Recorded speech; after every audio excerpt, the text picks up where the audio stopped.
بسم اللہ الرحمن الرحیم۔ ہسٹری پیج کے معزز سامعین حضرات، السلام علیکم۔ ناظرین، آج ہم ایک خوش نصیب چرواہے کا اسلام لانے کا واقعہ آپ کو بتائیں گے۔ یہ چرواہا حضرت ابو معذورہ رضی اللہ تعالی عنہ ہیں۔ وہ کس طرح حضرت بلال حبشی رضی اللہ تعالی عنہ کی نقل اتارتے ہیں تو حضور کو حضرت ابو معذورہ کی آواز بہت اچھی لگتی ہے۔ تو کیسے حضرت ابو معذورہ کو حضور کی بارگاہ میں لایا جاتا ہے؟ حضور ابو معذورہ سے اذان سنتے ہیں، اور حضرت ابو معذورہ رضی اللہ تعالیٰ عنہ کی نسل کتنے 100 سال تک خانہ کعبہ میں اذان دیتی رہی۔ یہ سب کچھ آپ اس ویڈیو میں سنیے گا۔ اس سے پہلے ہماری ریکویسٹ ہے کہ آپ ہمارے چینل کو سبسکرائب کر لیں، ویڈیو کو لائک کر لیں، تاکہ اس طرح کی مزید اچھی ویڈیو آپ کو ملتی رہے۔ اب ہم چلتے ہیں اپنے عنوان کی طرف۔ حضرت ابو معذورہ ابھی نوعمر تھے۔ ان کی آواز بہت خوبصورت تھی۔ وہ مکہ کا باسی تھا، فتح مکہ ہو چکا تھا، مگر ابھی تک وہ اسلام کی نعمت سے محروم تھا۔ مکہ کے دیگر نوجوانوں کی طرح وہ بھی بکریاں چرایا کرتا تھا۔ ایک دن اپنے دوستوں کے ساتھ بکریاں چراتا ہوا ایک وادی سے گزر رہا تھا۔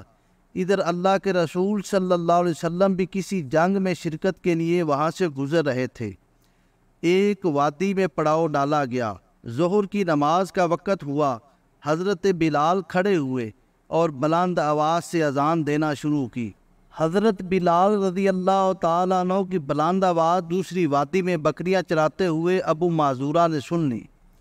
اس نے دل لگی کے طور پر اس کی نقل اتارنا شروع کر دی۔ اس کے دوسرے ساتھی بھی خاموشی سے اس کی آواز سن رہے تھے۔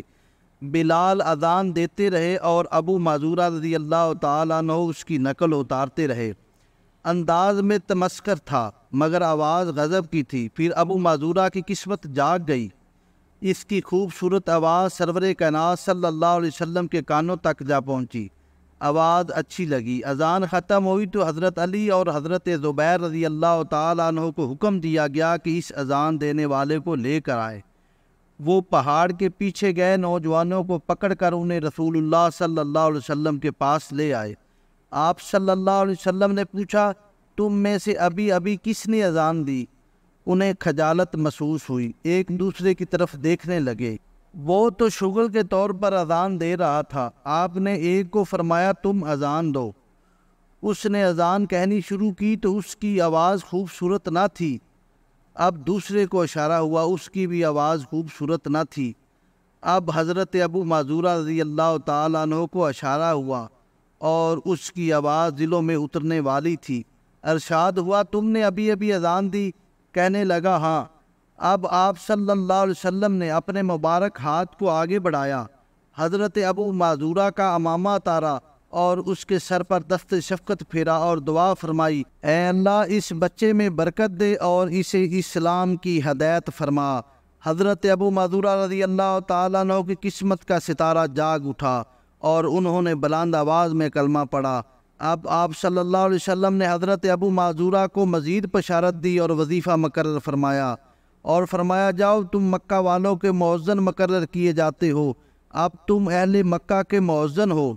حضرت ابو معذورہ رضی اللہ تعالیٰ عنہ نے کہا، اب میں ان بالوں کو نہیں کٹاؤں گا جن پر اللہ کے رسول نے دست شفقت رکھا ہے۔